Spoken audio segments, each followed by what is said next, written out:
একজন মুমিনের 24 ঘন্টার রুটিন কি জানালে উপকৃত হবে? চমৎকার একটি প্রশ্ন। একজন ইমানদারের 24 ঘন্টার রুটিন কেমন হবে?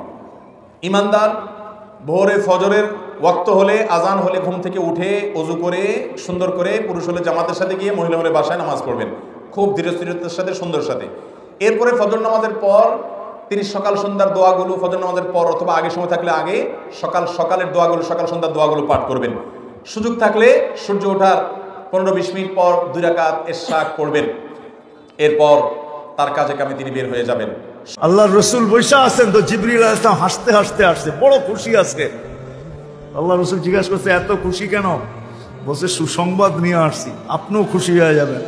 বলছে, কি সুসংবাদ? 70,000 উম্মত আপনার হিসাব কিতাব ছাড়া জান্নাতে যাবে। তো শুনতে দেরি, চেহারা মলিন হইতে দেরি হয় নাই। তো জিবরিল আলাইহিস সালাম বললেন, এটা কি? আপনি তো খুশি হওয়ার কথা, চেহারা মলিন হলো কেন? মাত্র 70,000, আমার সাহাবী তো 1.25 লক্ষ, কিয়ামত পর্যন্ত উম্মতের কি হবে? এই জন্য চেহারা মলিন। আপনি কি নিতে রাজি না? নিতে রাজি না এই কথা বলতেছি না, কিন্তু ভাবতে হবে, এটা বলতে পারি। ভাইবা দেখি নিব কি নিব না। তো পাশে ওমর রাদিয়াল্লাহু তাআলা আনহু বসা। বলছে, ওমর নিব? না, 1.25 লক্ষ তো আমরাই, কিয়ামত পর্যন্ত মানুষের কি হবে? কি করবো? ফেরত পাঠায় দেন, বলেন বাড়ায় নিয়ে আসতে। তো বলছে, মশওয়ারা হয়ে গেছে, নিতে পারি না, আল্লাহকে বলো বাড়ায় দিতে। তো পাঠায় দিয়েছেন। জিবরিল আলাইহিস সালাম ফিরে আসছে। তো বলছে, জিবরিল কি খবর? আল্লাহ বলতেছেন বাড়ানো যাবে না, আপনাকেও নারাজ করা যাবে না। বাড়ানো যাবে না, আপনাকেও। আপনি বলবেন, এটা আবার কি করে সম্ভব? বাড়াবে না আবার আপনাকে নারাজ করবে না, এটা সম্ভব কি করে? আল্লাহ পদ্ধতি দিয়া দিয়েছেন, বন্ধু বাড়ানো যাবে না, কিন্তু আপনাকেও নারাজ করা যাবে না। পদ্ধতি 70,000-এর প্রত্যেক ব্যক্তি 70,000 হাতে ধরে জান্নাতে নিয়ে যাবে। আর জান্নাতীদের 120 কাতার হবে। কত কাতার? 120 কাতার। তার মধ্যে 80 কাতার হবে উম্মতে মুহাম্মাদি। বলেন সুবহানাল্লাহ। আর এই উম্মতে মুহাম্মাদির মধ্যে আরো 70,000 স্পেশাল মানুষ আছে। কত হাজার? যারা বিনা হিসেবে, বিনা আযাবে ডাইরেক্ট জান্নাতে যাবে ইনশাআল্লাহ। বলে দিব তারা কারা? 70,000। তবে অন্য একটা হাদিসে আসছে যে প্রত্যেক হাজারের সাথে আরো 70,000। তবে শর্ত কঠিন। কিরকম শর্ত? সাহাবীরা বসে ডিসকাস করছেন কে হতে পারে তারা। কেউ বলছেন তারা হয়তো প্রথম দিকের মুসলিমরা হবেন, কেউ বলছেন তারা হয়তো মুজাহিদরা হবেন, কেউ বলছেন তারা বদর যুদ্ধের সাহাবীরা হবে ইত্যাদি। তখন নবী সাল্লাল্লাহু আলাইহি ওয়াসাল্লাম আবার চলে আসলেন, ব্যাক করলেন। ব্যাক করে বলছেন, তোমরা কি এই বিষয়ে কি বিষয়ে কথা বলছিলে? তখন সাহাবীরা বললেন, আমরা তো ডিসকাস করছিলাম যে কারা হতে পারে সেই 70,000। নবীজি বললেন, শোনো, ওই 70,000 মানুষ, 1 নাম্বার, ওই 70,000 মানুষ পাখি উড়িয়ে ভাগ্য গণনা করে না। প্রথম কাজটা কি? মানে তারা ইসলাম এত কঠিনভাবে পালন করে যে পাখি উড়িয়ে ভাগ্য গণনা বা হাত দেখা, রাশিফল, এরকম শিরিকের ধার কাছেও নাই তারা। শিরিকের ধার কাছেও নাই। 2 নাম্বার, তারা আগুনের শেকা বা উল্কি দিয়ে, এই ট্যাটু আছে না, ট্যাটু উল্কি আঁকে আগুন দিয়ে, এই ধরনের ট্যাটু উল্কি তারা আগে না শরীরের মধ্যে। এইসব কুলক্ষণে সুলক্ষণে তারা বিশ্বাস করে না। 3 নাম্বার, তারা অবৈধ ঝাড়ফুঁক করে না। অবৈধ ঝাড়ফুঁক করে না। বৈধ ঝাড়ফুঁক করা যাবে।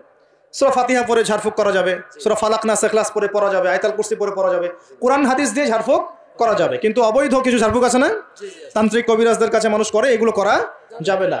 আর 4 নাম্বার হচ্ছে তারা সর্বাবস্থায় এক আল্লাহর উপরে তাওয়াক্কুল করে, ভরসা করে। তো কিসের ঝামেলা মুসলমান মুমিন চিনার? মুসলমান চিনতে হবে, আল্লাহ নবী দিয়ে গেছে আইডেন্টিটি। কিভাবে? তিনি বললেন যে নিশ্চয় তারা যারা কাফের মুশরিক, ওগুলোর মধ্যে আর মুসলমানের মধ্যে তুমি কোনটা মুসলমান, কোনটা কাফের, কোনটা মুশরিক কেমনে চিনবা? আল্লাহ নবী বললো, যেটা নামাজ পড়ে ওটা মুমিন, যেটা নামাজ পড়ে ওটা কাফের মুশরিক। রাগ করিও না, আমি আগেই বলেছি কথা তোমার বিরুদ্ধে। তুমি তো নিজেকে পাক্কা মুসলমান মনে করো। মুসল্লির এক গুণ হচ্ছে মুসল্লি সে বেহুদা কথা বলে না। মুমিনের এক গুণ হলো মুমিন সে অসার ক্রিয়াকলাপ করে না। এখন আপনারা নিজেরা একটু বিচার করবেন। এই যে একজনের সাথে দেখা হইলে একখানে গেলেন, 1টা সেকেন্ড মুখটা চুপ থাকে না, বন্ধ থাকে না, বেহুদা পেশাল পারে। না মুর্শিদের কালাম বলে, না রসুলের বলে, না রবের বলে, না আত্মদর্শনের কোনো কথা। দুনিয়ার পেঁচাল, সংসারের পেঁচাল, বেহুদা। আর ওনার কাছে পেঁচাল পেরে লাভও নাই, কিন্তু বার্তা আছে। মুখটা বন্ধ হইতে চায় না। যার মনে বেশি প্রশ্ন তার ইমান অনেক দেরিতে আহে। যেই মনে সন্দেহ থাকে ওই মনে ইমান থাকে না, আর যেই মনের মধ্যে ইমান আছে সেই মনে সন্দেহ থাকে না। আর মুমিন যারা, তাহারা তো কোনোদিন কান কথা শুনে না। মুমিন সে সত্যদ্রষ্টা। মুমিন অন্যের কথা শুই না কোনোদিন ব্যাঙের মতো ফুলা থাকে না। পরের চর্চা, পরের গিল্লা, পরের গিবত আমানুরেই করতে নিষেধ করছে, আর মুমিন তিটা করেই না। এখন আমরা দেখি নিজের মুমিন দাবি করে, কিন্তু একজনের কাছ থেকে কান কথা শুই না, আরেকজনের দোষারোপ করে। কার মনে কেমন ইমান, কতটুকু ইমান একজন অন্য ব্যক্তির পক্ষেই মাপা সম্ভব? তোমার মনে কেমন ইমান, ইমানের সম্পর্ক, ইমানের স্থানটা কোথায়, দেহ না মন? মন। ইমান এই বিষয়টা সাথে সম্পর্ক কিসের? ইমানের সাথে সম্পর্ক কি অনুষ্ঠানের? কখনোই না। যে যত অনুষ্ঠান করে সে কি তত বড় মুমিন, তত বড় ইমানদার? না। তাহলে ইমানদার কি? অনুষ্ঠান কারণেওয়ালা কখনো ইমানদার এর পরিপূর্ণ মাপকাঠি নয়। ইমানদার সেই যে তার নিজের চরিত্রের মধ্যে, নিজের স্বভাবের মধ্যে ইমানের সমস্ত বিষয়গুলোকে প্রকাশ ঘটায় ফেলাইছে। নিজের চরিত্রে, নিজের স্বভাবে, নিজের নফসে, নিজের মনে ইমানের যত বিষয়গুলো আছে সবগুলোর প্রকাশ ঘটায় ফেলাইছে। কীরকম? ইমানদার তো সেই যে কেতাব চিনে ফেলেছে, তাকে বলা ইমান। কারণ আল্লাহ বলছে ইমান আনতে হবে কেতাবের উপরে। এটা মৌখিক ইমান না। কেতাব কি সেটা চোখে দেখতে হবে, আইনুল ইয়াকিন। কেতাব কি, কোন কেতাবের কথা আল্লাহ বলছে, সেই কেতাব। এই যে কোরআন, আমরা যে আরবি ভাষার কোরআন, এই কিতাব তো হিন্দুতেও দেখে, বৌদ্ধও দেখে, খ্রিস্টানও দেখে, ইহুদিও দেখে, দেখে না? তাহলে তারা তো এই কিতাব দেখার পর ইমান আনলো না। কিন্তু কোরআন তো কইতেছে যে কেতাব দেখলেই ইমান আয় পড়ব। কেতাবকে দেখতে বলছে। হ্যাঁ, আমরা মেজাজি কিতাবের উপরে ইমান আনছি, হাকিকি কিতাবের উপরে তো ইমান আনতে পারি নাই। আর হাকিকি কিতাব আমরা দেখি না। মানে মেজাজি কিতাব যেরকম কোরআনুল মাজিদ সহিফা, মেজাজি আরবি ভাষার, সিহাসেত্তার 6টা প্রসিদ্ধ হাদিস গ্রন্থ, বুখারী, তিরমিজি, মিশকাত, আবু দাউদ, বাইহাকি, নেসাই, এই যে কিতাবগুলো, এবং বিভিন্ন আলেম ওলামারা, বিভিন্ন লেখক, গবেষক, দার্শনিকরা লিখছেন, এই কিতাবগুলো হলো মেজাজি কিতাব। এটি নুরি কিতাব না। নুরি কিতাবটাকে দেখতে বলছে।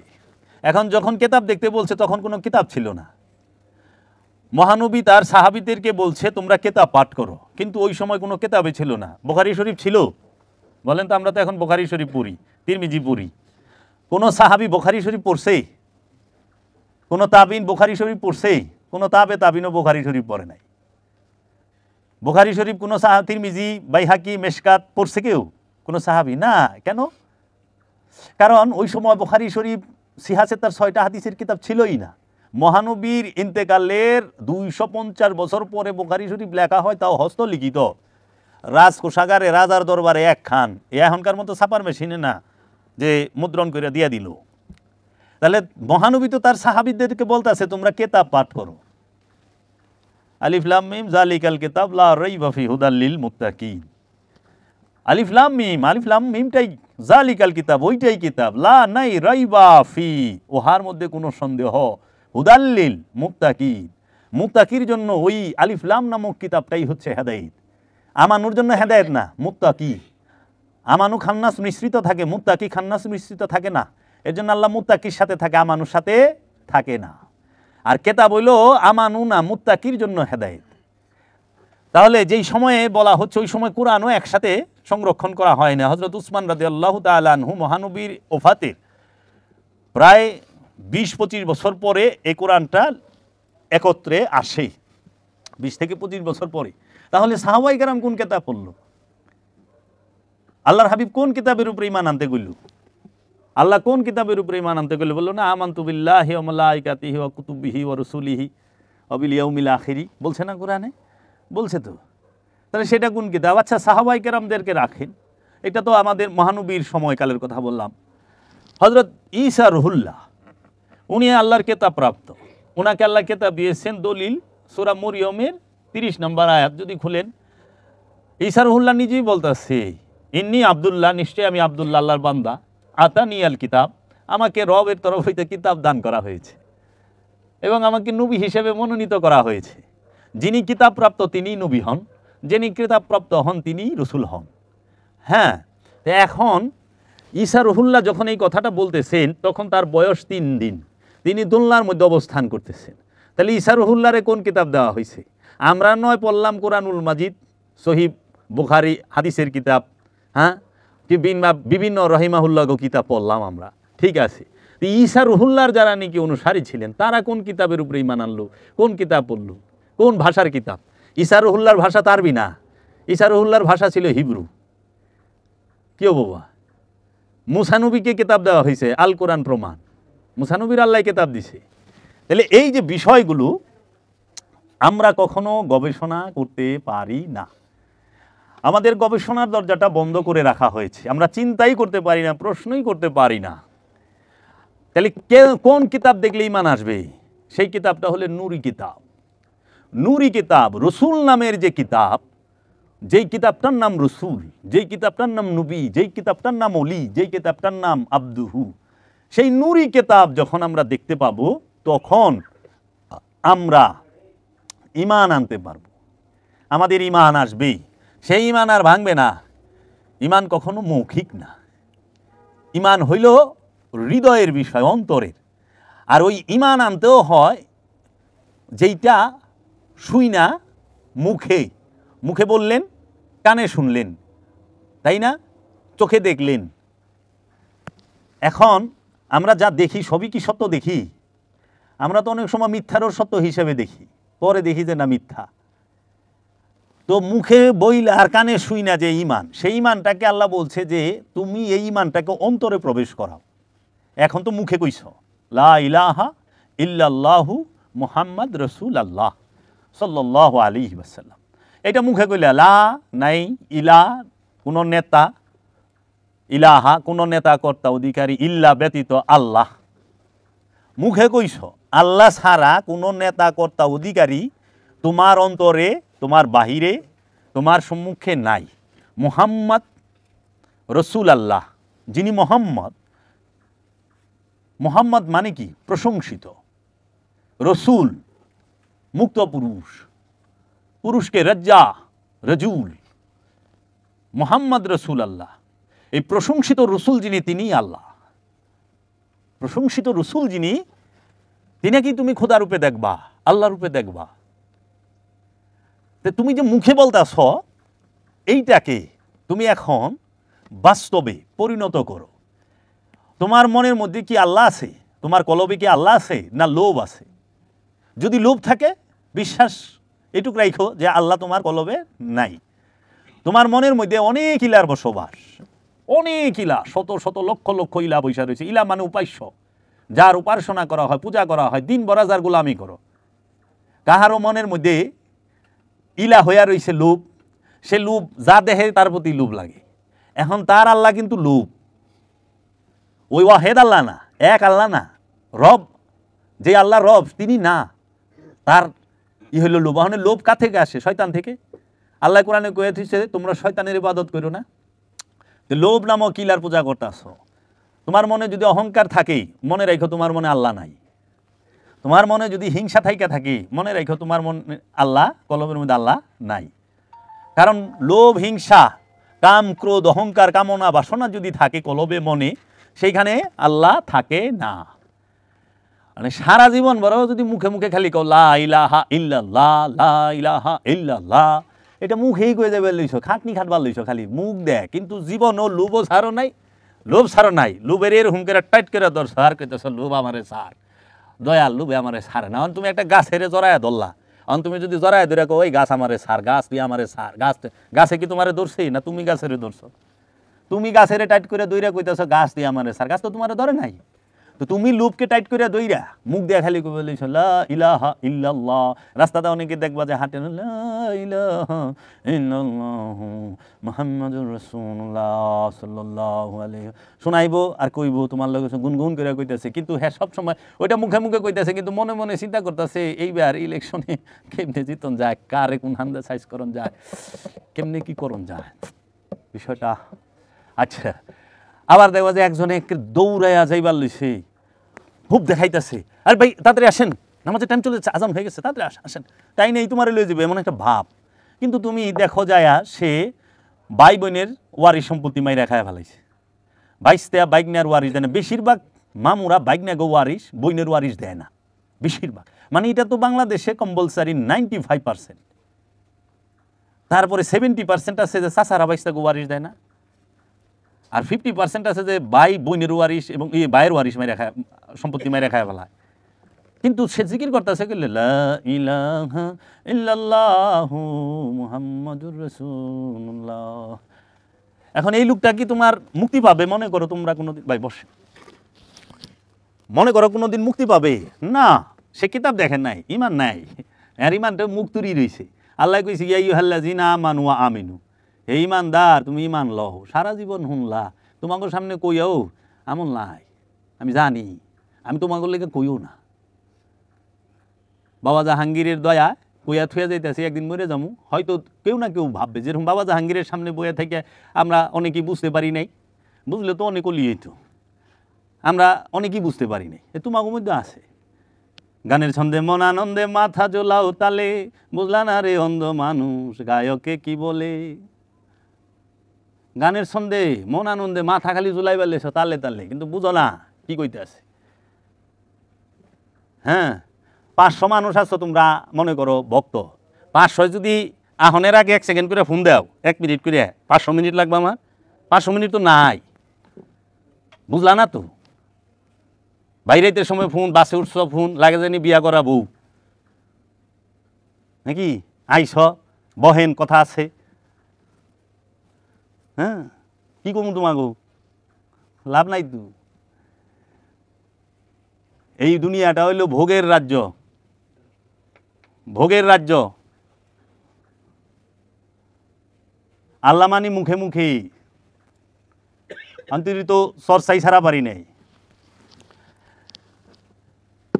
সত্য এক জিনিস, সত্য বলা এক বিষয়, আর একজনের নামে মিথ্যাকে সত্য বানানো আরেক বিষয়। গীবত কাকে বলে? গীবত বলে যে ব্যক্তিটা যে কর্ম করে নাই সেই ব্যক্তিকে ওই কর্মের অপবাদ দেওয়া হচ্ছে গীবত। গীবত কাকে বলে? যে ব্যক্তিটা চুরি করে নাই, কোনোদিনও চুরি করে নাই, কিন্তু তোমার সাথে তার বনে না, তার কারণে তুমি তারে যেখানে না সেখানে চুর বইলা ডাকতাছ। রাস্তা ছাইরা বহ, ওইদিকে যাও, সব কয়ে দেওয়া লাগবো।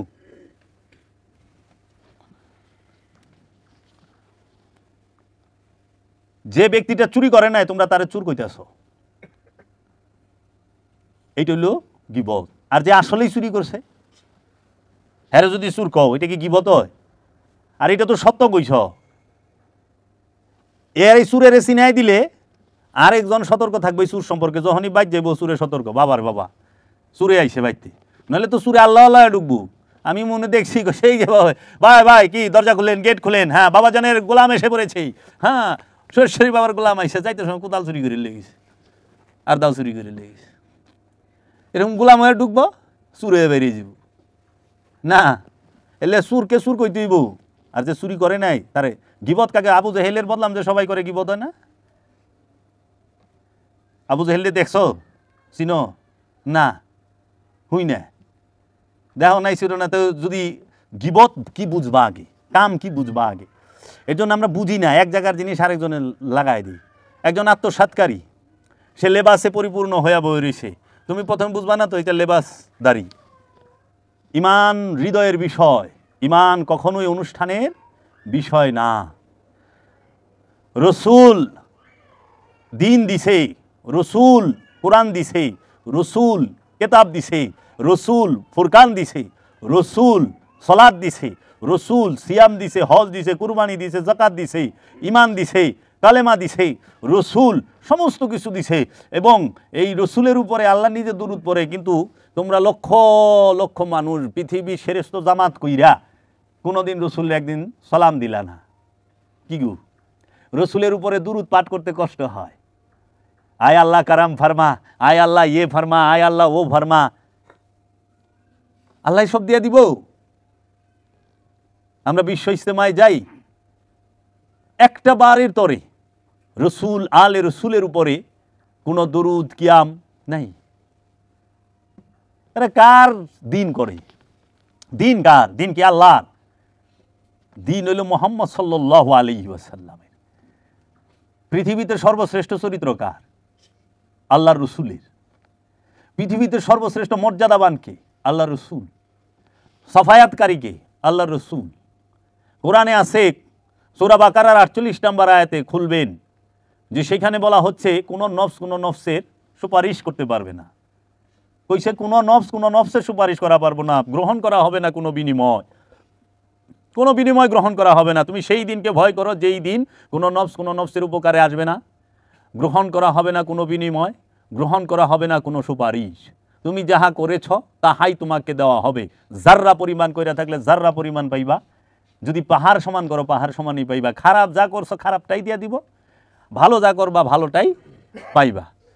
এখন কথা হইল যে এই যে আল্লাহ কইল এই কোনো নফসের কাজে আসবে না, এই আয়াতটার আইনা করছে কি লাগাই দিছে কোনখানে জানো? যে রসুল কোনো সুপারিশ করা পারবো না। ওই নফসার রসুল এক রে, নফসার রসুল এক, নফসার নবী এক, নফসার ওলি এক। আরে নবী যদি ইচ্ছা করে, রসুল যদি ইচ্ছা করে, ওলি যদি ইচ্ছা করে মুর্দারে জিন্দা করে কুম্বে ইজনিল্লাহ। আল্লাহ যদি হুকুম করে সঙ্গে সঙ্গে ঈসা রুহুল্লাহ জিন্দা করে, মুহাম্মদ রাসূলুল্লাহ জিন্দা করে, গাউসে পাক আব্দুল কাদের জিলানী আলাইহিস সালাতু ওয়াস সালাম জিন্দা করে, সুলতানুল হিন্দ খাজা গরিবে নওয়াজ জিন্দা করে, বাবা জান শরীফ শাহ সুরেশ্বরী জিন্দা করে, কালান্দার বাবা জাহাঙ্গীর জিন্দা করে, বাবা সুলাইমান শাহ আব্দুহু সেই জিন্দা করে। যদি খোদায় বলে তুমি কই লইব না, তুমি তো কেউই মরবার দিবার চাও না। পোলায় মূল্যও শিকার পারো, মেয়ে মূল্যও শিকার পারো, বাপে মূল্যও শিকার পারো, মায় মূল্যও শিকার পারো, আড্ডি গুড্ডি বেকা কুকা হয়ে গেছে গা, বিষ নাই পিঠ লেগে গেছে গা, তারপরও মরছে দি শিকারই থামে না। এত শিকার পারো বেটায় মুক্তি পাইছি, তো তুমি তো কেউ মারবার দিবার চাও না, সব হাংরা দিয়ে লয়ে থাকবা। এলে কোরআন একটা আয়াত আছে, জাহান্নামীরা একা থাকতে পছন্দ করে না, একে অপরকে একত্রে থাকতে থাপায় ধরে লেগে কইছে জাহান্নামী গো থেকে দূরে থাকো, জাহান্নামী গো থেকে দূরে থাকবা। জাহান্নামীরা একা থাকতে পছন্দ করে না। তারা যেরকম দেখবা একটা সমাজের একটা অসৎ লোক, সে কি করবো, যে কোনো একটা গ্যাঞ্জাম হইব তোমার ডাকবো, ভাই আহেন তো, ও আমারে কয় লন্ত। তুমি একবার বসে চিন্তা করো, আমি এখানে যাবো কেন, এখানে কি কারণ, আমার কি আছে? আর সে যা করতেছে সেটি কোন ন্যায় না অন্যায়? ওই যে জাহান্নামী তোমারে লয়ে যাইব, তুমি গেছ তোমার চাচাই যাইব, তোমার চাচাই গেছে তার শ্বশুর আইব, তার শ্বশুর আইছে তার লই আইব, বাস দুনিয়ার বড় গ্যাঞ্জাম লেগে গেছে গা। আমাকে এমন একটা দেশ আছে না, দেশ না এমন একটা শহর আছে না যেখানে টেটা যুদ্ধ হয়, আদনা কথা লইয়া ভয়াবহ টেটা যুদ্ধ, 2-4 জন মরিয়া জায়গা টেটার ভারে। তো এই যে বিষয়গুলো ওই দেখবা যায় মূলে আদনা কথা। ফুটবল খেলালে মারামারি আছে, 3-4 জন মরে গেছে টেটার ভারে, দেখুন কথা হইল। ওই যে জাহান্নামীরা একে অপরকে ছাড়া থাকতে চায় না। এখন ইমান আনতে হইব ফেরেশতাদের উপরে। তো তুমি ফেরেশতা না দেখলে ইমান আনবা কেমনি? না দেখে ইমান আনন যায়? না দেখে বিশ্বাস করন যায়? হই না বিশ্বাসীটা তো হুনা কথা দুনা হয়, মানুষ ভুল শুনে না। আর বাংলাদেশ হলো গুজবের দেশ, খালি গুজব লেখা ছাইরা দিল। 20 বছর আগের ফটো দেওয়া যদি আনসাই দেখো, এই যে দেহ টাটকা ফটো ছবি আছে ফেসবুকে দেখলাম, এটা হলো গুজবের দেশ। এই দেশে মুমিন রে কাফের বানায় দেয়, কাফের মুমিন বানায় দেয়, এটাই মন এক দেশ। গুজব, মানুষ চিন্তা করে না, মানুষ ভাবে না। দেখবেন জ্ঞান গুণ নাই, একজন একটা কথা কইতেছে তার জ্ঞান নাই, কিন্তু হেসাইটটা গালি দিয়ে পারে, ওরে বাবা গালিতে পিএইচডি। আবার ইমুন ছবি ফেসবুকটারে নষ্ট করে ফেলাইছে। এই যে বিষয়গুলো মানুষ কবে শুধরাইব? এখন আমরা সুফি দর্শনে বিশ্বাসী, আমরা সুফিবাদে বিশ্বাসী, আধ্যাত্মবাদে বিশ্বাসী, আমরা ইলমে তাসাউফে বিশ্বাসী। আমাদের ইলমে তাসাউফ সুফিরা কি বলে, এই দেশে মানে মুসলিম উম্মার মধ্যে 73 ফেরকা। কত ফেরকা? 73। একদল জান্নাতি, 72টা জাহান্নামী। মানে সবচেয়ে মজার বিষয় হলো প্রত্যেক দলই কয় আমরাই জান্নাতি। ওখানে দেখা যায় 73টাই জান্নাতি। সুন্নি কয় আমরা জান্নাতি, সব জাহান্নামী। ওয়াহাবি কয় আমরা জান্নাতি, তোরা সব জাহান্নামী। শিয়া কয় আমরা জান্নাতি, তোরা সব জাহান্নামী। ওয়াহাবি কয় আমরা জান্নাতি, তোরা সব জাহান্নামী। ওখানে তো ওই যে নগদ যেগুলো টাস টাস কথা কয় আহলে হাদিস, এই হুজুরেরা কয় একমাত্র ওরাই সহি, সব বাতিল, সব তাগুত, এরা জান্নাত, এর সব শেষ। তাহলে এইরকম করতে করতে দেখা যায় আশারিয়া, গাবারিয়া, জাবারিয়া, মুতাজিলা, কাদিয়ানি সবাই 73 ফেরকায় কইতেছে আমরা জান্নাতি, তোরা জাহান্নামী। কিন্তু আল্লাহর হাবিব কইলে একদল জান্নাতি 72টা জাহান্নামী। এই হাদিসের কি বহনে সবাই কয় যে আসেন আমরা এক হয়ে যাই, হ্যাঁ, নিজেদের ভিতরে কোনো ঝামেলা রাখা ঠিক হবে না, হ্যাঁ আমরা মুসলমান সব। তাহলে এই মহানবীর এই হাদিসের কি বুঝে? 72 দল জাহান্নামী, এক দল জান্নাতি। তাহলে তারা কারা? এক দল যে জান্নাতি। এখন প্রত্যেক ফেরকার একটা মূল দর্শন আছে। কি আছে? মূল দর্শন। সমাজে যেগুলো নাকি সবচেয়ে ফেভারেট, মানে আমাদের বাংলাদেশে যেরকম তোমার সুফিবাদ, সুফিদের যে পীর ফকিরি লাইন, এটার একটা দর্শন আছে। তাবলিগ জামাত, তাদের একটা দর্শন আছে। জামাতে ইসলাম, তাদের একটা দর্শন আছে। দেওবন্দি ওহাবি যারা, তাদের একটা দর্শন আছে। তারপরে যারা খারিজি, এজিদি, তাদের একটা দর্শন আছে। এখন তুমি তাদের কিতাবগুলো পড়ো, স্টাডি করো, দেখবা যে আমরা দেখতে পাচ্ছি এবং সমাজে আমরা তাদের বয়ান শুনি, আলোচনা শুনি, তারা কি বলতে আছে, আপনার মূল দর্শনটাকে আমি দর্শন জানতে চাই। প্রয়োগ পদ্ধতি আর মূল দর্শন কিন্তু এক না।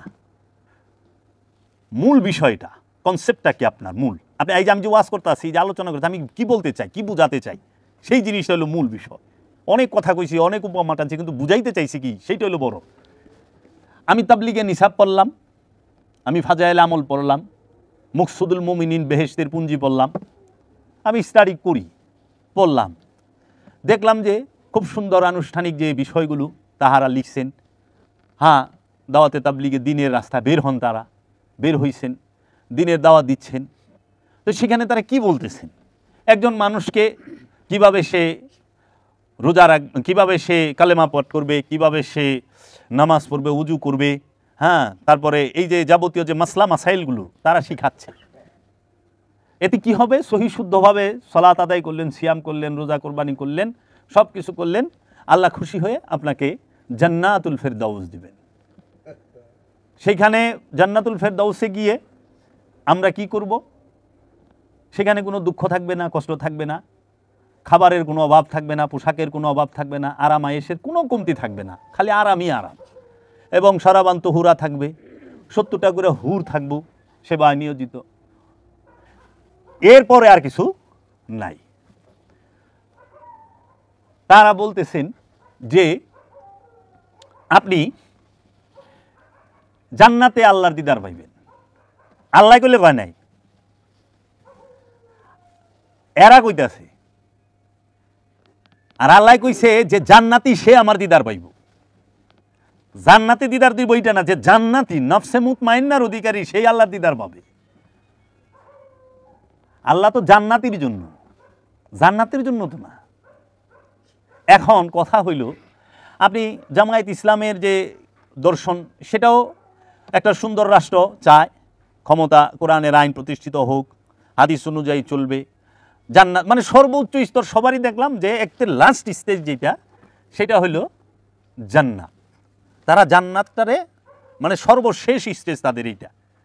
এছাড়া কিন্তু সবচেয়ে মজার বিষয় হইল, এদের কাহারও কিতাবের মধ্যেই আমি পাইলাম না যে আত্মশুদ্ধি, আত্মবোধি, আত্ম উপলব্ধি, আত্মপরিচয়, নফসকে জানা, নফসকে চেনা, এবং তুমি এই এবাদত কেন করো, কি কারণে করো, সেই সম্পর্কে কোনো কথা আমি পেলাম না।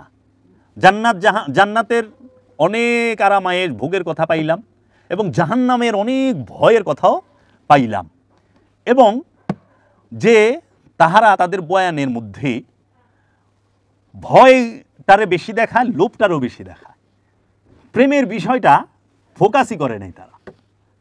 এখন আসি সুফি দরবেশদের মধ্যে, এলমে তাসাউফ, যাহারা আল্লাহর ওলি, যাহারা আল্লাহর আব্দুহু, যাহারা ওলিয়ে কামেল, মুর্শিদে মুকাম্মেল, মুজাদ্দিদে জামান।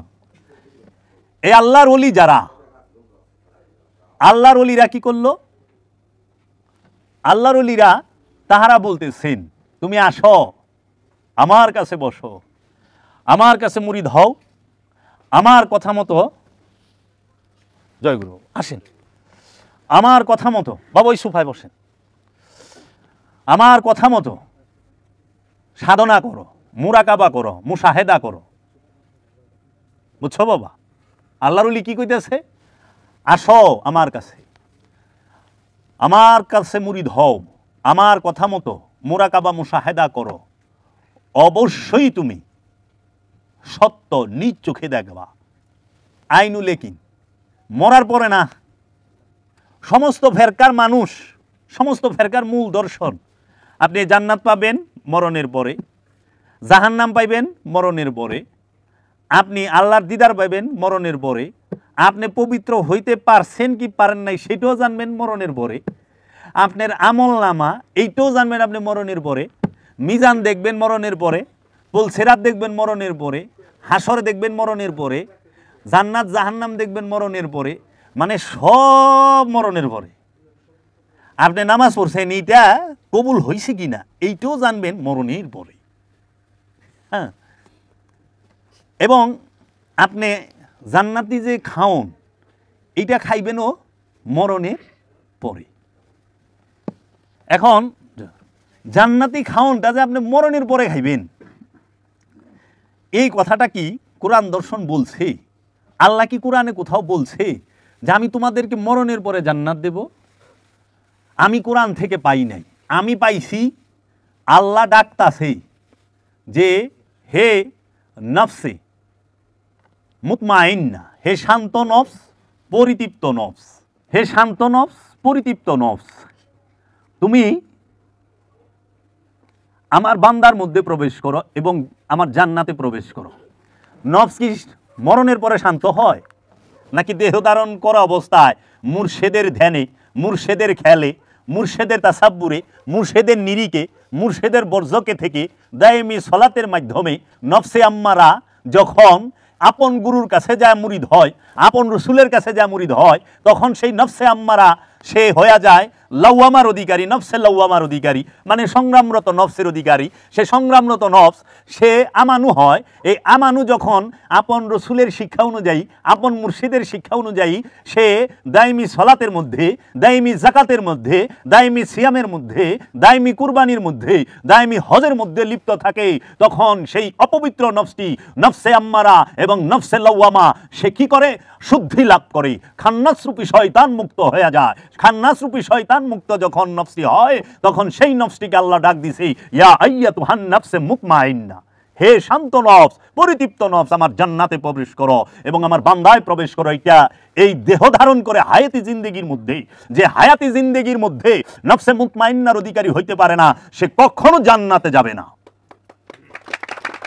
এই হায়াতে জিন্দেগির মধ্যে আপন মুর্শেদের ধ্যান করে, আপন রসুলের ধ্যান করে, দায়মি সলাত করে, এই হায়াতি জিন্দেগির মধ্যে তাকে কি করতে হবে? নফসে মুতমাইন্নার অধিকারী হতে হবে, তখন সে যাবে জান্নাতে। এই জন্য আল্লাহ রাব্বুল আলামিন সূরা বনি ইসরাইলের ৭৮ নম্বর আয়াতে বলছে আকিমুস সালাতু লিদুলিকি শামসি ইলা গাসাকিল লাইল ওয়া কুরআনাল ফজর ইন্না কুরআনাল ফজর কানা মাশহুদা। আকিমুস সালাত, সালাত কায়েম করো, লিদুলিকি শামসি, সূর্য যখন ঢলিয়া যায়, ইলা দিকে গাসাকিল, অন্ধকারের, লাইলে, রাতের, রাতের অন্ধকারের দিকে যখন সূর্য ঢলিয়া যায়, এর পূর্বেই সালাতকে কায়েম করো। বুঝছো? সালাত কখন কায়েম করতে বলছে? সালাত কায়েম করতে বলছে রাতের অন্ধকারে দিকে সূর্য ঢলিয়া যাবার আগে সালাতকে কায়েম করো। এইটা তোমার জীবন সূর্যের সাথে তুলনা করা হয়েছে। এই জীবন সূর্য কি? সেইটা সালাত কায়েম করো তুমি। যখন সূর্য, মানুষের যে হায়াতে জিন্দিগিটা, এই জিন্দিগিটাকে সূর্যের সাথে তুলনা করা হয়েছে। এই জীবনটা মৃত্যুর কাছাকাছি, এই যে বৃদ্ধ বয়স হয়ে গেছে না বাবা, চুলদারি পেকে গেছে, কোন দিন টিকিট কাইটা ফেলান, ভিসা পাসপোর্ট লাগাই নাই, খালি টিকিট কাটা বাকি, টিকিটটা কাটা বাকি, অন্ধকারের দিকে অলরেডি যাইতেছে গা, এর আগেই সালাত কায়েম করতে হবে। মানে কি? মৃত্যুর পূর্বের, মৃত্যুর আগেই সালাতকে প্রতিষ্ঠিত করো, কায়েম করো। যদি এই সূর্য অন্ধকারে ঢলার আগে, ঢলিয়া যাবার আগে সালাতকে কায়েম করতে পারো, তুমি দেখবা ইন্না কুরআন আল ফাজরে কানা মাশহুদা ওয়া কুরআন আল ফাজরে ইলা গাসাকিল লাইলি ওয়া কুরআন আল ফাজরে। এই সূর্য অন্ধকারের দিকে ঢলিয়া যাবার পূর্বে যদি তুমি সালাতকে কায়েম করতে পারো, দেখবা ভোরের কোরআনকে, ভোরের কোরআন কি কইছে, ওয়া কুরআন আল ফাজরে, ওয়া এবং কুরআন আল কুরআন ফাজরে মানে ভোর, ভোরের কোরআনকে দেখবা। ভোরের কোরআন কি? সেই তোমার নফসের নিকটে যে রূহ বীজ রূপে রয়েছে, নাহনু আকরাবু ইলাইহি মিন হাবলিল ওয়ারিদ, আমরা তোমার জীবন রোগের নিকটেই অবস্থান করি। সেই ভোরের কোরআনকে তুমি দেখতে পাবা, তোমার মধ্যে রূহের জাগরণ হবে, তোমার মধ্যে রবের প্রকাশ হবে, রবের বিকাশ হবে, রবের দেখা পাবা।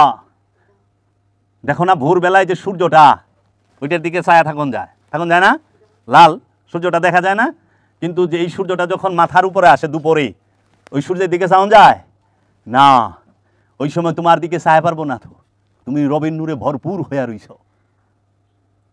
ওই সূর্যের দিকে তুমি তাকায় থাকতে পারবা, তোমার নফসকে তুমি দেখবা, তোমার রবের পরিচয় তুমি পাইবা, ওই মুর্শিদ তোমাকে পরিচয় করায় দিব।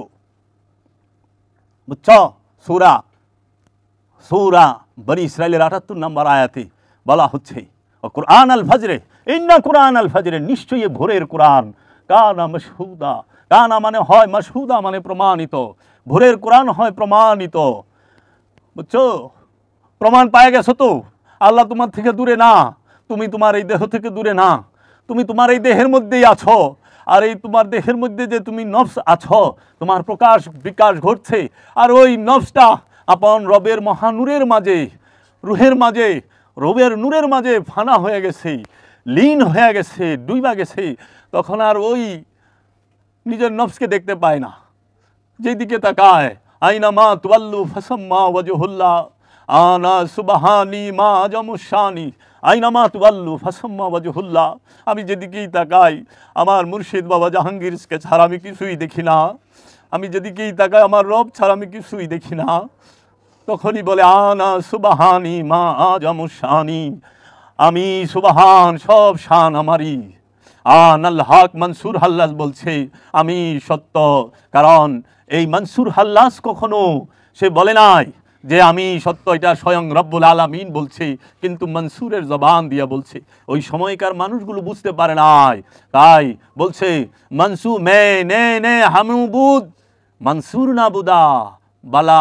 আমার বাবা খুব ফার্সি ভাষায় সুন্দর করে কইতো যে বাবা মীর খসরু বলছে যে মনসুর সে বলে নাই আনাল হক, আমি সত্য, আল্লাহর কথা আল্লাহ বলছে, মনসুরের জবান দিয়া বলছে।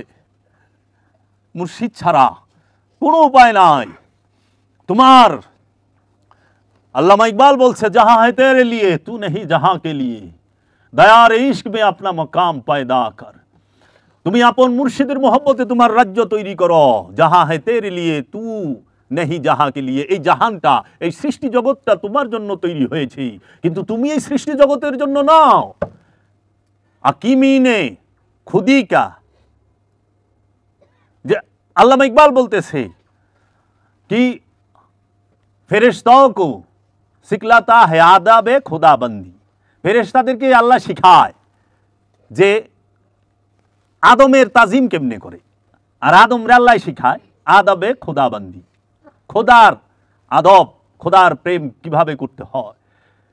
বাবা সুফিদের মূল দর্শন কি? সুফি বলেই আসো আমার কাছে বসো, আমার কথা মতো 4টা মাস অথবা 1টা বছর অথবা জীবন চিল্লায় বসো, যদি সত্য এই 2 চোখে এবং জ্ঞান নয়নে, এই যে মাকামে মাহমুদায় যেটাকে বলা হয় জ্ঞান নয়ন, আজ্ঞাচক্র, শিবনিত্র, যেইখানে থার্ড আই বলা হয়, এই অন্তরের চোখ দিয়া যদি তুমি তোমার রবকে এই হায়াতে জিন্দিগির মধ্যে না দেখো, নিজেকে না দেখো, আমাকে ভালায় চলে যাও। সুফির মূল দর্শন হচ্ছে ত্যাগের মহিমায় মহিমান্বিত হয়ে নিজের নফসকে চেনা, নিজের নফসকে জানা, রবকে জানা। তাই আল্লাহর হাবিব বলছেন মান আরাফা নফসাহু ফাকাদ আরাফা রব্বাহু, যে তার নিজের নফসকে চিনতে পেরেছে কোনো সন্দেহ নাই সে তার রবকে চিনে ফেলেছে। তো তোমার মূল উদ্দেশ্য কি? তোমাকে চেনা। বাবা জাহাঙ্গীর আমার মুর্শেদ বলছে, সারা কোরআনে হাজার হাজার উপদেশ আদেশ যাহা কিছু আছে, যত সতর্ক করা হয়েছে, যত আদেশ দেওয়া হয়েছে, যত উপদেশ দেওয়া হয়েছে, একটা কারণে। সেই কারণটা কি, সেই কথাটা কি? একটা কথা, সেই কথা হইল তুমি তোমার নফসের সাথে মিশে থাকা খান্নাস রূপী শয়তান হতে মুক্তি নাও। খান্নাস রূপী শয়তান হতে মুক্তি নেবার জন্য যত আদেশ উপদেশ, যত সতর্ক বাণী দেওয়া হয়েছে, সব খান্নাস রূপী শয়তানকে কেন্দ্র করে। তাইলে তোমাদের একমাত্র কর্মই হইল খান্নাস রূপী শয়তানের পরিচয় জানা এবং খান্নাস রূপী শয়তান থেকে সতর্ক থাকা এবং খান্নাস রূপী শয়তানকে মুসলমান করে ফেলা, অথবা নফস থেকে খান্নাস রূপী শয়তানকে তাড়িয়ে দেওয়া। এটাই হচ্ছে তোমাদের মূল উদ্দেশ্য। আল্লাহ তার দিদারের জন্য আমাদেরকে সৃষ্টি করেছেন, তার পরিচয়ের জন্য, কিন্তু সে নিজেই লুকায়া রয়েছে আমাদের থেকে। তাই আল্লামা ইকবাল জিজ্ঞেস করছে, তুই যখন আল্লাহ, তুমি তো আমাকে লেগেই, তোমার দিদারের লেগে আমাকে বানাইছো, তা আমাকে থেকে তুমি লুকায় রইছো কেন, পর্দা করছো কেন? তো এক গোর এক দান্দা হয়, তুমি তো এক গোলক ধাঁধা। তুমি বলতেছ সবাই তোমার প্রেমিক, তাই রাম আর রহিমের ঝগড়া কেন? রাম, হিন্দুরা বলে রাম, মুসলমান বলে রহিম। রাম রহিম লে ঝগড়া না? মসজিদ মন্দির লে ঝগড়া না? কাশি আর কাবা লে ঝগড়া না? তাইলে কিন্তু তুমি তো সব লাগায় রইছ, বুঝি না। তাই সুফিদের মূল দর্শনই হচ্ছে আত্মবোধি, আত্মপরিচয়, আত্ম উপলব্ধি, রবের পরিচয় জানা। সুফিদের কাছে জান্নাত অনেক বড় বিষয় নয়, জান্নাত তো অর্জন, জান্নাত আল্লাহ ডাইকা দিবে। তাকে নফসে মুতমাইন্নাকে। সুফি নামাজ পড়ে, সলাৎ দায়মি সলাৎ করে জান্নাতের জন্য নয়। সুফি যাকাত দেয় জান্নাতের জন্য নয়। সুফি হজ করে জান্নাতের জন্য নয়। সুফি কুরবানি করে জান্নাতের জন্য নয়। সুফি শেখ এই আপনার যে সমস্ত আমলে সালেহা করে জান্নাতের জন্য না। কিসের জন্য জানেন? সুফির দর্শনে তার যে আমানু, সে পবিত্র হওয়ার জন্য। আমরা সলাৎ করব কিসের জন্য? নফসের পবিত্রতার জন্য। সলাৎ দায়মি সলাৎ কিসের জন্য? নফসের পবিত্রতার জন্য। সলাৎ পইরা জান্নাত পাওয়া যায়? কখনো না। সলাৎ করে নফসকে পবিত্র করা যায় সলাতের মাধ্যমে, এবং মুর্শিদের দয়ায়, রসুলের দয়ায় খান্নাস রূপী শয়তান হতে নফসকে মুক্ত করা যায়। তাইলে সালাত করি কেন আমরা? দায়মি সালাত খান্নাসের কুমন্ত্রণা থেকে মুক্তি পাবার জন্য এবং খান্নাস রূপী শয়তানকে নফস থেকে তাড়িয়ে দেবার জন্য, অথবা মুসলমান করার জন্য। নফস পবিত্র হয় কিসের দ্বারা? সলাতের দ্বারা। নফস পবিত্র হয় জাকাতের দ্বারা। নফস পবিত্র হয় কুরবানির দ্বারা। নফস পবিত্র হয় হজের দ্বারা। নফস পবিত্র হয় আমলে সালেহার দ্বারা। এই আমলে সালেহা এবং এই সালাত, সিয়াম, হজ, জাকাত, কুরবানির মাধ্যমে নফস যখন পবিত্র হয়, মুতমাইন হয়, প্রশান্তি লাভ করে, তখন আল্লাহ ডাক দেয়, আসো ইয়া তো হান নফসে মুতমাইন্না, হে পবিত্র নফস, শান্ত নফস, পরিতৃপ্ত নফস, আসো বান্দায় ঢুকো। আরে সলাৎ কইরা নফসকে পবিত্র করতে পারলে বান্দায় প্রবেশ করা যায় আল্লাহর। নফস পবিত্র না হইলে বান্দা হওয়া যায় না আল্লাহর। আল্লাহর বান্দা হওয়া যায় না। ওখানে তো তোমরা পানি দিয়ে উজু কইরে আল্লাহর বান্দা হয়ে গেছো গা। হ্যাঁ, মুখ দিয়ে লা ইলাহা ইল্লাল্লাহ মুহাম্মদ রাসূলুল্লাহ পইরা আল্লাহর বান্দা হয়ে গেছো। আল্লাহর বান্দা এত সস্তা জানো? আল্লাহর বান্দা ডাক দিলে যে আল্লাহর সাথে সাথে জবাব দেয়, এটা আল্লাহর কমিটমেন্ট, ওয়াদা। আল্লাহ ওয়াদা করছে, ওয়াকালা রাব্বুকুম উদুনি আস্তাজিব লাকুম। সুতরাং তোমাদের রব বলিলেন, আমাকে একা ডাকো, সঙ্গে সঙ্গে আমি তোমাদের জবাব দেব। শর্ত একা ডাকো। দুই হইয়া রইছ, নফস আর খান্নাস। এই দেহের ভিতরে নফস আর খান্নাস মিলা দুই হইয়া রইছ। দুই থাকলে দুইয়ের কয় উদু না, আর আল্লাহ কইছ উদু উনি, একা ডাকো। আর যদি সবাই মিলা থাকো তাহলে কয় উদু কুম। উদু কুম, উদু না, উদু উনি। উদু উনি বলছে কোরআনে যে আমাকে একা ডাকো, সঙ্গে সঙ্গে জবাব পাবে। আমাকে দুইজনে মিলা ডাকলে জবাব পাইবা না, সবাই মিলা ডাকলে পাইবা না। একা ডাকতে হবে। সেই একাটা বাহিরগত একা না, ভেতরগত একা, নফসের একা। নফস যেন খান্নাসযুক্ত, শয়তান যুক্ত না থাকে। শয়তানকে নিয়ে আল্লাহকে ডাকলে আল্লাহ শুনে না। আর শয়তান মুক্ত নফস, সে হয় আল্লাহর বান্দা। আল্লাহর বান্দায় ঢুকে এই নামাজে জান্নাত দেয় না আল্লাহ জান্নাত দেয়? জান্নাত তো দিবা আল্লাহ। সলাৎ দ্বারা কলব পবিত্র হয়, পানি দ্বারা দেহ পরিষ্কার হয়। পবিত্র কি আর পরিষ্কার কি আগে জানো? তোমরা পানি দ্বারা যে পড়ো আউযুবিল্লাহি সামিউল আলিম বিসমিল্লাহি আলাদিন ইসলাম আল ইসলাম হাক্কুন ওয়াল কুফরে বাতিলুন, পড়ো না ওজুর দোয়া নাকি? আমি তো অনেক কিছু বুঝলেও গেছি, কারণ ওই রাস্তায় আটি না, ওখানে রাস্তায় ভিন্ন, বুঝছ? তো পড়তাম। এত উজু কইরা এগো তো ভালোই তো দেখলাম না। মীর জাফর এত উজু করলো, মীর জাফর গাদ্দারি ছাড়া পারলো না। মির্জাফর সবসময় সূরা ইয়াসিন পড়তো, তসবিহাতে থাকতো, অজু তো কম করে নাই। এই মিয়া, অজু করলে হ্যাঁ নাপাক থাকে? যে আর অজু হয়ে গেছে সে সুদ খাইতে পারে, যার অজু হয়েছে সে ঘুষ খাইতে পারে। তাইলে অজু করে নামাজ পড়ে আবার অজু ভাঙে, অজু যদি একবার হয় সেই অজু কি জীবনে ভাঙে? অজু একবার, মৃত্যু একবার। মৃত্যু দুই প্রকার, একটা খান্নাস রূপী শয়তানের মৃত্যু হবে, ওই মৃত্যুটা ঘটাইবেন নফসে সাধনার মাধ্যমে। আরেকটা হবে দেহের মৃত্যু, এই দেহের মৃত্যু বারবার হয়। আর নফস মৃত্যুর স্বাদ গ্রহণ করবে একবার, সেটা খান্নাস রূপী শয়তানকে তাড়িয়ে দেবার, মুক্তি নেবার মৃত্যু, যেটা আমিত্বের মৃত্যুকেই বলা হয়েছে হাকিকি মরণ। এই আমিত্বের মরণ সারা জিন্দিগিতে একবার, আমিত্বের মরণ, খান্নাসের মরণ, কামনা বাসনার মরণ একবার। আর দেহের মরণ বারবার। ওলি আল্লাহরাও আসে, নবী রাসূলরা বিভিন্ন রূপে বিভিন্ন জায়গায় বিভিন্ন দেহ ধারণ করে আসতেছেন, আগমন করছেন, কিন্তু তাদের আগমনটা আমিত্বযুক্ত আগমন নয়। এর জন্য যে নফস আমিত্বযুক্ত থাকবে, শয়তানযুক্ত থাকবে, তাকেই কিয়ামতের মুখোমুখি হতে হবে। এই জন্য কিয়ামত আর মৌত এক বিষয় না, কিয়ামত আর সাআত আর মৌত এক বিষয় না। সাআত এক বিষয়, মৌত এক বিষয়, কিয়ামত আর এক বিষয়। কিয়ামত হয় কার, মৌত হয় কার, আর সাআত হয় কার? আজ পর্যন্ত না কোনো পিসাবে ক্লিয়ার করা পারলো, না কোনো মোল্লায় ক্লিয়ার করা পারলো, পারেই নাই। খালি মানুষকে ভয় দেখায়। মানুষ মুক্তির রাস্তা কই পাইব? তাই বাবা জাহাঙ্গীর বলছে, লক্ষ লক্ষ ভক্ত গুরু নাই, ওই গুরু নাই যে একজনকে পার করে দেওয়ার মতো ক্ষমতা রাখে, নাই। তাহলে এই নফসের মরণ, কুল্লু নফসুন যায়কাতুল মাউত, প্রত্যেক নফস একবার মৃত্যুর স্বাদ গ্রহণ করবে। আমিত্বের মরণ হইলে নফস মৃত্যুর স্বাদ গ্রহণ করে, তার জীবনে আর কোনোদিন আমিত্ব আসে না। সে চিরস্থায়ী জান্নাতি, যে বলে কি ফি হা খালিদিনা তাজরি মিন তাহতি আল আনহার ফিহা খালিদিনা, তিনি চিরস্থায়ী জান্নাতে প্রবেশ করে এবং যার তলদেশ দিয়ে নহর বয়া যাইতেছে। চিরস্থায়ী জান্নাতে সেই বসবাস করতে পারে যে আমিত্ব মুক্ত হয়েছে, খান্নাস মুক্ত হয়েছে, মুমিনে পরিণত হয়েছে, সে চিরস্থায়ী জান্নাতি। সুফির লেগা জান্নাত তো সাধারণ জিনিস।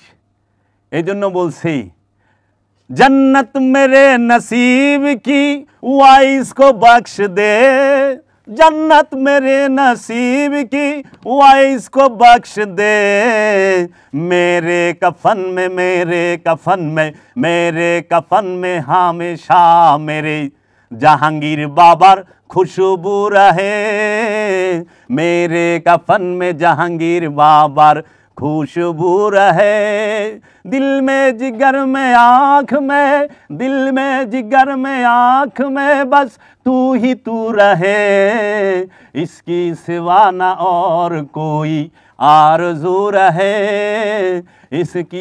আমার নসিবে মাওলা যে জান্নাত লেখা রাখছো, ওয়াইস কো বখশ দে, আমার নসিবে যে জান্নাত আছে সেই জান্নাতটাকে তুমি ওই মোল্লারে দিয়ে দাও, যে জান্নাত লয়ে কাকা লাগাই দিছে, সারাক্ষণ চিল্লায় কাঁদে, আল্লাহ জান্নাত দিয়ে দাও। मेरे कफन में, मेरे कफन में জাহাঙ্গীর বাবার খুশবু রহে, আমার কাফনের মধ্যে যেন আমার মুর্শিদ কেবলায় আলম, কেবলায় কাবাহ, কালান্দার বাবা জাহাঙ্গীরের গ্রাণ থাকে। আমার জান্নাত লাগবে না, আমি আমার মুর্শিদের কদমে ঠাঁই চাই, আমি আমার মুর্শিদের মধ্যে ডুবা থাকতে চাই। কাফের আশিক হুঁ मैं, बंदा इस्लाम ना हूँ, बुत परस्ती मेरी जिंदगी है, बुत परस्ती मेरी बंदगी है, বুত পারস্তি মেরি দিলদার भी है। আমি প্রেমের কাফের, ইসলামের বান্দা আমি নই। পীর পূজায় আমার জীবন, পীর পূজাই আমার ইবাদত, আমি পীর পূজাতে আমার জীবন উৎসর্গ করে দিয়েছি। মাতাল রাজ্জাক দেওয়ান কইছে না যে আমি শরাবি চলেছি পথে, সরে দাঁড়াও হে যত মাওলানা, লাগিলে গন্ধ হবে যে মন্দ, অজু গোসল আর নামাজ রোজা তগো আর হবে না। মুর্শিদ নামের গজল গাবো, ওই নামেরই শরাব খাবো, মুর্শিদ নামের শরাব খাবো, ওই নামেরই গজল গাবো। মুর্শিদকে পাইলে আমি আমার খোদারে পাবো। আহ, দেখো আল্লাহর ওলির কালাম কি, দয়াল মাতাল রাজ্জাক দেওয়ান বলছেন।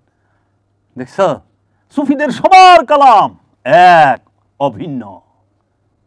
মুর্শিদ তো সুফি আধ্যাত্মবাদে ফকিরির মধ্যে কি, আমরা ফকিরে কেন আসি? আমরা ফকির কখনো কাউকে কষ্ট দেয় না, ফকির কষ্ট সয়। ফকিরকে নির্যাতন করে অসতেরা। সৎ মানুষ সবসময় কষ্টে থাকে, সৎ মানুষকে সবসময় আঘাত করা হয়। আমার ছেলে বলল যে বাবা আমারে ভণ্ড, আরে তোরে তো ভণ্ড কইছে, কইছে, এটা মামুলি ব্যাপার। হ্যাঁ, হাফেজ সিরাজির জানা যাই পড়বার দেয় নাই,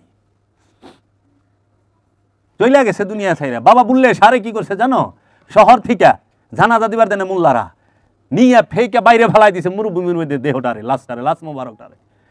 বাবা বললে সার লাশ মোবারক যেখানে ফালাইছে, যে জায়গায় তারা রাখছে ওইটাই শহর হয়ে গেছে ওখানে, আর আগে যেটা শহর আছিল ওইটা মরে গেছে, গ্যারাম হয়ে গেছে। এই আল্লাহর অলিগো কেরামত। অলিগো সব সময় সুফিরা আত্মপরিচয় চায়। সুফিরা জান্নাতের লেগা পাগল না, জান্নাত ভোগ, জাহান্নাম ভোগ। বাবা জাহাঙ্গীর বলছে জান্নাত আর জাহান্নাম দুইটাই ভোগ। ভোগের মাঝে মুক্তি নাই, মুক্তির মাঝে ভোগ নাই। ভোগের ঊর্ধ্বে মুক্তি, ভোগের ঊর্ধ্বে মুক্তি। জাহান্নাম কষ্ট ভোগ, জান্নাত সুখ ভোগ, দুইটাই ভোগ। আর ভোগের মধ্যে থাকতে গেলে তোমার ফানার বাঁকায় যাইতে পারবা না। ভোগের মধ্যে থাকতে গেলেই বন্ধনে থাকতে হবে, বন্ধন মানেই ভোগ। আল্লাহ তুমি সুখের বন্ধনে থাকো আর দুঃখের বন্ধনে থাকো, ভোগ কষ্ট ভোগ করতে হবে, সুখ ভোগ করতে হবে। তাহলে মুক্তি কেমনে আইব? মুক্তি আসবে ফানা এবং বাঁকায়। ফানা মানে মিলেমিশে একাকার হয়ে যাওয়া, আর বাঁকা মানে চিরস্থায়ী হওয়া। বুঝছ?